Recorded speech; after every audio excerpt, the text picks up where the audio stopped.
Hello and welcome to the RealTime Fantasy Sports Show. I'm Jeff Paur, senior writer for RealTime Fantasy Sports, and this is my son, Henry Paur. Henry, thanks for coming on. Yeah, no problem. Henry, it is time for a video that we do every week this time. It is hot plays, fades, and sleepers for Week 15. Henry and I are going to tell you 4 hot plays, a quarterback, running back, receiver, tight end, 3 fades, and 2 sleepers. Henry, it's Week 15. Playoffs have started for a lot of you, or it's the last week of the regular season.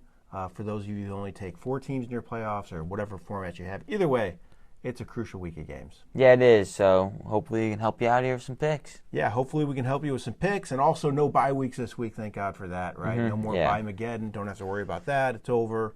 So every team's playing this week. Some better matchups than others. There's some good games too, though. And there's a couple duds as well. But everybody's full slate of action for your rosters, so hopefully you can put some good lineups out there and win your games this week. We're going to start with hot plays, Henry and I, and we're going to go with the QB position first. I'll let you pick. Yeah, I'll start with Justin Herbert versus Tampa Bay. I know he's a little banged up. He's limited today in practice, though, which is a good sign. He seems to like to play through his injuries. He's a tough guy, did a lot last year, so I expect him to play this one. Against Tampa Bay, he's been the worst team in the league, fantasy-wise, against quarterback, so I expect a big game on Herbert. Offense has been good so far this year. I know they maybe without McConkey, but I still trust Herbert in this one. He's been a great equipment of 20-plus points. I think he did it again this week against Tampa Bay. And they don't have a running game right now, the Chargers. They can't run the ball. I think it's going to fall on him, and they're going to throw a lot, so I like that pick. My pick at QB is Bo Nix. He threw for 294 yards his last time out and has 20-plus fantasy points, 4 of 6 games. Just been really consistent. He has multiple touchdowns, 3 of 4 games. He just keeps getting it done every week. And now this week he gets the Colts. They have really struggled against the pass of late, allowed the 10th most fantasy points to quarterbacks, 26 overall against the pass. I think Nix is a great start here. I really think he's a low-end number 1 fantasy quarterback right now at this point of his career. Never thought I would be saying that about a Denver quarterback from the last few years, but that's where we are. Let's move on to running back now. Henry, who's your hot play for this week? I have Rico Dowdle. He's been elite lately. He's had 2 great straight games. Last week against Cincinnati, then the week before that against Dallas, then Washington. All 3 games. He played very great football. And now he's Carolina, who's been the worst in the league against the run. I expect them to lean heavy on him, and this one after rushing like the best in the second half of that game last week against Cincinnati. So I think it's going to lean heavy on Dowdle this week against Carolina. I expect him to get into the end zone a couple times and have over 100 yards. I think it makes sense to lean on him. Like you said, Rush didn't look very good last week, and it's a great matchup for him. Who knows what the Cowboys are going to do. Yeah. You never know with their offensive coordinator when they're calling plays there. But they should lean on Dowdle. Hopefully they do in this one. And I like Aaron Jones of Minnesota, kind of the same reason you do. Just a great matchup. I love this matchup against Chicago. 26th overall against the run. They allow 134.8 rushing yards per game. Jones had a 100-yard showing against them his first time out this season. He has 16-plus fantasy points, 2 of 3 games. Really been playing well lately. He has fewer than double-digit fantasy points just 2 times all year. So his floor, really good. And I think Jones has a big game in this one. I know Darnold played great last week, but I think they lean on Jones in this one and exploit that Bears rush defense. Let's move on to receiver now, Henry. I think we actually have, we did have a receiver from the same team, but you moved it. So yeah, I just moved it on. So I'll go with Devontae Adams against Jacksonville. Devontae Adams, since the bye week, has gotten 12 targets in each of his last 2 games. So it seems like he's getting more involved.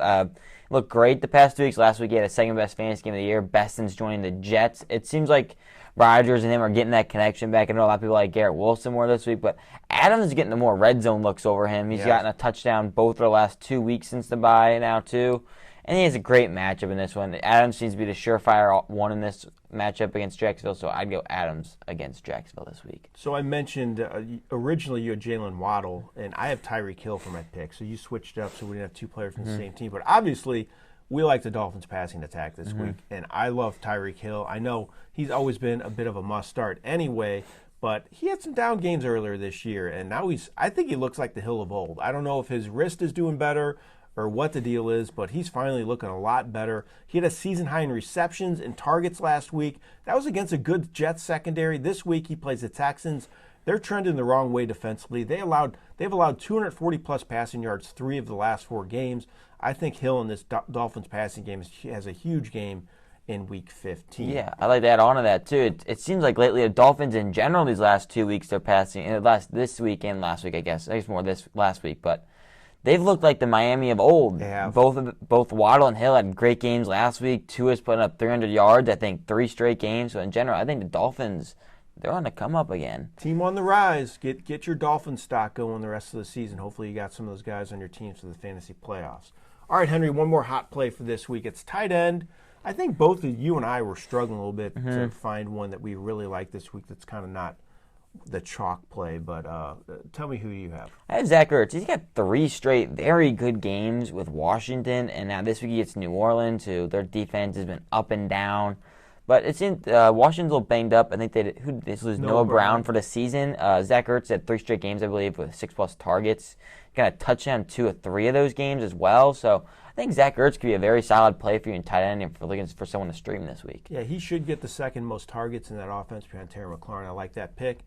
And I have a guy kind of for the same reason. It's Pat Freiermuth, but it's because their top receiver, George Pickens. Sorry, it's blanking there. George Pickens is likely to miss the game again this week, but Freiermuth's been playing better lately. He has touchdowns 2 straight games and 3 of 5 games, has at least 48 yards 3 straight games. As I mentioned, George Pickens expected to be out again this week. I think that means Freiermuth could end up leading that receiving unit in targets this week for Pittsburgh. I think he's a good play in this one. All right, let's talk about fades now, Henry. Guys on the opposite end of the spectrum from our hot plays that we're kind of maybe avoiding this week.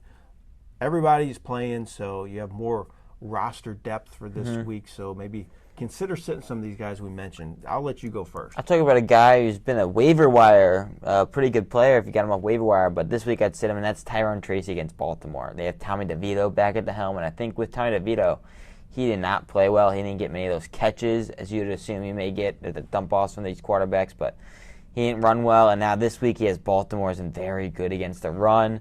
I expect them to throw heavy in this one with the secondary being very bad in Baltimore. And with Tommy DeVito, that may not be the best scenario either way. So I think New York probably gets destroyed in this one, so they're probably not going to be able to run the ball either. So I'd lean away from Tracy this week. So ironically, I'm going to pick a running back as well, and it's from one of my best teams I have that both these running backs are on that team. But luckily I have a first-round bye, so I don't have to worry about these bad matchups. But on this team I have Tyrone Tracy and this guy, DeAndre Swift. Not big on him this week. He had his worst fantasy game of the season last week. I think he's just picking a bad time for him to start not producing for fantasy teams. He has fewer than double-digit fantasy points, 3 of 4 and 3 of the last 4 games, 3 straight, and 4 of the last 5 games. I'm sorry. So he has fewer than double-digit fantasy points, 3 straight games, 4 of his last 5. He was really consistent early in the year, but he's not playing quite as well, mainly because he's not getting as many catches out of the backfield, so Caleb Williams isn't really looking his way as much. Now he plays the Vikings this week. They're really good against the run, but not so good against the pass. They allow the 4th fewest fantasy points to running backs. In Week 12 against Minnesota, Swift ran 13 times for just 30 yards. So I don't like him in this matchup. Glad I don't have to worry about using him in that one league I was talking about. Same thing with Tyrone Tracy. I'll let you give me my next cold play. Hopefully it's nobody else from my team. I don't think it is. I have Isaiah Pacheco against Cleveland. I know he's been back from injury the last 2 weeks, and he hasn't been the best. I know he hasn't gotten the most opportunity. But I don't think it's going to continue. And that might be for the whole stretch of the playoffs. I think the Kansas City is the toughest remaining schedule for running backs. I think they face top 7 defenses the last 3 weeks following this game. So I may lean away from Pacheco. I know he's been dominant in recent last year, and to start this year, but he's got a tough matchup. He's come back from a big injury. They may try to preserve him because they're clinched the playoffs already, so they may try to preserve him a little more and not use him as much. And so I'd lean away in Cleveland in this one. I'd just stay away from Pacheco for a little bit. Yeah, he hasn't looked quite as good. He's not another guy, not really getting many catches, which that hurts his fantasy value. He got a lot more carries last week, but not really helping fantasy teams because he's not producing much in the receiving game or scoring touchdowns. So I'll give you a receiver, and it's actually a pretty big name one. It's T. Higgins. He had his worst game of the fantasy season last week, caught just 2 passes for 23 yards on 5 targets. He had scores 3 straight games before last week's terrible game. But the big concern for me was Higgins was targeted just 5 times in that game. That was a season low. They keep looking Chase's way. Joe Burrow has such a great connection with Chase. I think it could be the same way this week. They play Tennessee. They're first overall against the pass, allowed just 175.5 passing yards per game. I think Higgins could have another down game in this one. Tough to bench him, but if you have better options, I would actually consider it in Week 15. All right, Henry, who's your last cold play? I have Russell Wilson. I know you mentioned Pat Freiermuth earlier, but they got a tough matchup against Philadelphia. Philadelphia's defense has statistically been a top 5 defense recently, with their DBs finally coming to show, their rookies, DeJean and Quinion Mitchell. So I'd lean away from Wilson. He's got a tough matchup. I know he played very well last week. There's going to be no Pickens. And Philly has been very good against the pass, as I just mentioned, so I'd lean away from Russell Wilson against Philly. Yeah, you could see a lot of Najee Harris and Jaylen Warren in this matchup. So my last cold play is another receiver. It's DK Metcalf. He just hasn't been his usual fantasy self this season. He has fewer than 70 yards 3 straight games. He has just 4 receptions each of those 4 games as well, each of the last 4 games. He has not hit the 100-yard mark since Week 4. It's Jackson Smith-Njigba. He's getting a lot of the work. He's the go-to target for Geno Smith. I think it could be the same way this week against Green Bay. They're 9th overall against the pass. Could be a tough game for Seattle to throw the ball. Could lead on Zach Charbonnet once again, coming off that huge game in Week 14. All right, sleepers, Henry. Hopefully guys really don't have to use these sleepers because it's playoff time and you have your full rosters because there's no buys, but could be some deeper leagues where you might need to make some tough decisions. So we have a couple guys that we think could help. Give me your first. Yeah, I have a guy who's been talked about a lot recently. I think we're going to talk about him a lot more next year when they hopefully get him some weapons fantasy-wise, and that's Bryce Young. Bryce Young's been elite lately. I know he's been fantasy-wise at least. It's the 2 weeks against Tampa, he was very good, but he hasn't been the best fantasy-wise. But this week he has Dallas been very bad against the pass, and Bryce Young's looked elite these last couple of weeks. He's looked like Alabama Bryce Young, and he looks great. I think that Adam Thielen's going to have a great one with him this week against Dallas. So I think with Joe Burrow just tearing him up, I think Bryce Young comes in and finishes the job and has another great game against Dallas.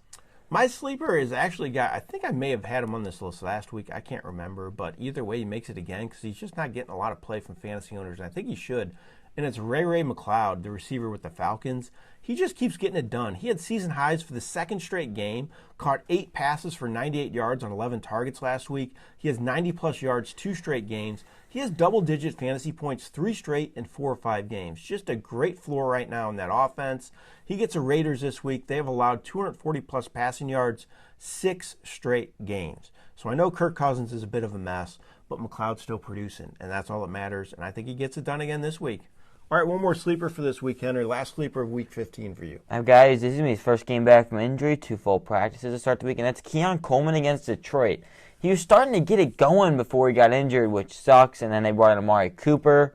But now he gets Detroit, who's been the 4th worst team in the league against the pass. I think this is going to be a very high-scoring game this week. Both defenses have been kind of mediocre recently.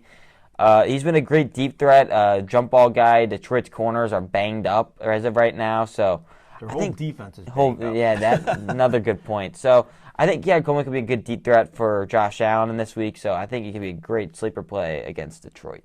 My last sleeper, I'm going to give you a streaming defense. Don't do this a lot, but some people might want to stream defenses. There's some tough matchups because some of the better defenses this week are playing good offensive teams, so you might need to think outside the box. And I kind of like the Washington Commanders.